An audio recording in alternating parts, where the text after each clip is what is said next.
Hello everyone, আজকে আমি আমার দার্জিলিং ট্রিপের এই ব্লগে আমি 3টে ভিউ পয়েন্ট কভার করব। সো আমি জোরফুকরি থেকে বেরিয়ে এই ফরেস্টের ভেতর দিয়ে সুন্দর রাস্তাটা ধরে আমি পৌঁছে গেলাম সীমানা ভিউ পয়েন্ট। এটা সীমানা ভিউ পয়েন্ট এই কারণেই এখান থেকে নেপালের সীমানা এবং নেপালের কিছুটা অংশ খুব স্পষ্টভাবে দেখা যায়। বাট আজকে আমি কিছুই দেখতে পারিনি, ভীষণ ক্লাউডি ওয়েদার ছিল দেখতে পাচ্ছ, তার জন্য আমি কিছু দেখতে পারিনি। ওখানে আমি একটা আন্টি থেকে দার্জিলিং ফেমাস আলু মিমি খেয়ে নিয়েছি।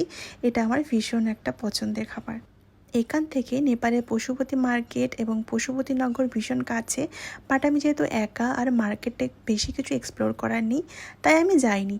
এই সীমানা ভিউ পয়েন্টে একটা ছোট্ট মার্কেট, এখানে একটু ঘুরে নিয়েছিলাম।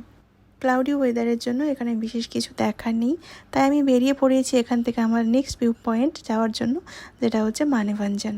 আর একটা কথা কিন্তু বলতেই হবে, এখানকার আমার ভিউ পয়েন্ট থেকে এই যে রোড, আমার যে জার্নিটা ছিল এখানে, সেটা কিন্তু আমি ভীষণ এনজয় করেছি। সো মানেভঞ্জন যাওয়ার জন্য আমরা জোরপোখরি মার্কেটে পৌঁছে গিয়েছি।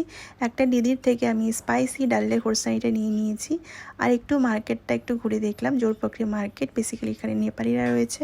তারপর এখানে আমি আর আমার ড্রাইভার দাদা একটু ব্রেকফাস্ট সেরে নিয়ে আমরা মানেভঞ্জনের দিকে যাচ্ছি। মোর ফটো অ্যান্ড রিলসের জন্য তোমরা আমাকে ইনস্টাতে ফলো করতে পারো, আইডি হচ্ছে pinkgirl.24, আমি কমেন্টে পিন করে দেবো।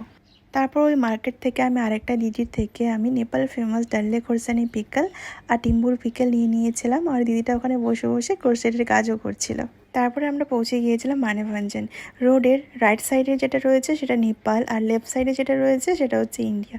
ভীষণ ইন্টারেস্টিং, তাই না? এই যে সামনে রাইট সাইডে রোডটা দেখতে পাচ্ছ, উপরের দিকে চলে গেছে, এখান থেকে সান্দাকফু ট্রেকে লোক যায়। মানেভঞ্জন কিন্তু এই ট্রেকের জন্য বিখ্যাত।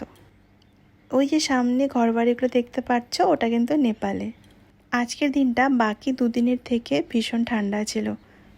মানেভঞ্জন জায়গাটাও কিন্তু বেসিক্যালি ইন্দো নেপাল বর্ডার। এই যে জায়গাটা দেখতে পাচ্ছ দূরে ওই পাহাড়ের কোলটাতে, ওটা কিন্তু নেপাল।